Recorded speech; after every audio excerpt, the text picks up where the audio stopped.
Good morning students. आज के economics class में आप सभी का स्वागत है। आज के पहले क्लास में हमने देखा what is production cost, production cost क्या होते हैं, और आज की क्लास में हम लोग देखेंगे classification of production cost.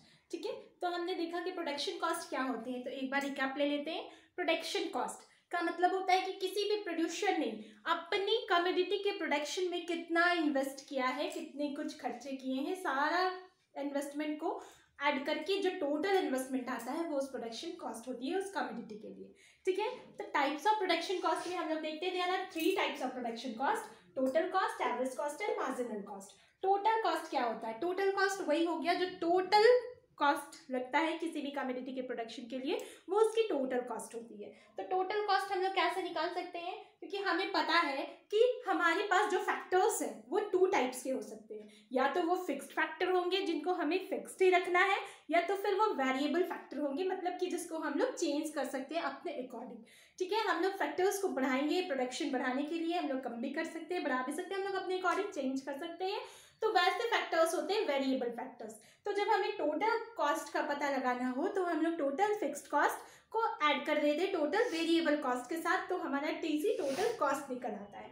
Second है हमारा एवरेज कॉस्ट। एवरेज कॉस्ट का मतलब हो गया कि हम लोग टोटल प्रोडक्शन को यूनिट्स ऑफ प्रोडक्शन से डिवाइड देते हैं तो हमें एवरेज कॉस्ट मिल जाता है। ठीक है, थर्ड है हमारा मार्जिनल कॉस्ट। मार्जिनल का मतलब ही होता है 1 एक्स्ट्रा यूनिट। दैट मीन्स जो टोटल प्रोडक्शन हो रहा है उसके बाद 1 एक्स्ट्रा यूनिट का प्रोडक्शन करने के लिए जो टोटल कॉस्ट में जितना इंक्रीज होता है वही अमाउंट हमारा मार्जिनल कॉस्ट होता है। तो टोटल कॉस्ट, एवरेज कॉस्ट और मार्जिनल कॉस्ट क्लियर है। अब हम लोग देखेंगे 2 टाइप्स ऑफ प्रोडक्शन। प्रोडक्शन जो हमारा होता है, प्रोड्यूसर जो प्रोडक्शन करते हैं उसमें जो उनके फैक्टर्स होते हैं वो टाइम पे डिपेंड करते हैं कि वो उसको कैसे चेंज करेंगे। ठीक है, तो अगर हम लोग शॉर्ट रन कॉस्ट की बात करें, 2 टाइप हो सकता है, एक हो सकता है लॉन्ग रन प्रोडक्शन कॉस्ट और एक शॉर्ट रन प्रोडक्शन कॉस्ट।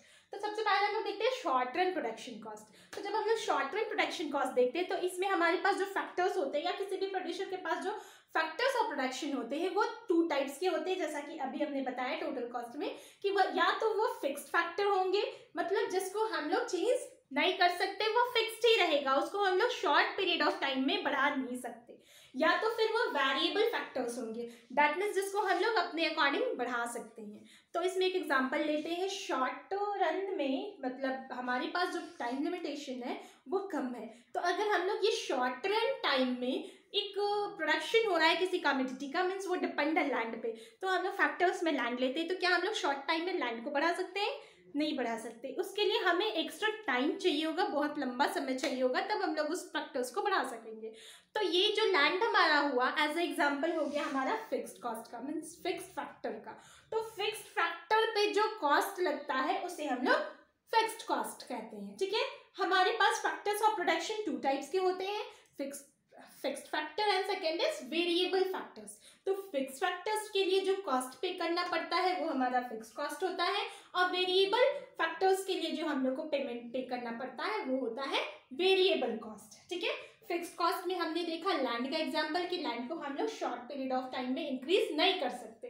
अब वेरिएबल के लिए सबसे अच्छा एग्जांपल है लेबर। हमने किसी चीज का प्रोडक्शन करने के लिए एक बड़ी कंपनी लगाई हुई है, वहां पे बहुत सारे लेबर लगाए हुए हैं।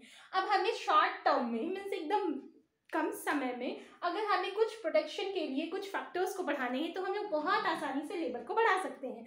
मान लेते हैं हम लोग 10 लेबर्स लगा करके कुछ प्रोडक्शन कर रहे थे, अब हमें चाहिए कि प्रोडक्शन बहुत ज़्यादा देना है, सप्लाई ज़्यादा करनी है, तो हम लोग 10 को 15 लेबर्स कर सकते हैं। तो ये जो फैक्टर हुआ जिसे हम लोग अपनी मर्जी से तुरंत में बढ़ा सकते हैं वो होता है हमारा वेरिएबल फैक्टर्स। ठीक है, तो वेरिएबल फैक्टर्स में जो पे किया जाता है वो होता है वेरिएबल कॉस्ट, और फिक्स्ड फैक्टर के लिए जो पे किया जाता है वो होता है फिक्स्ड कॉस्ट।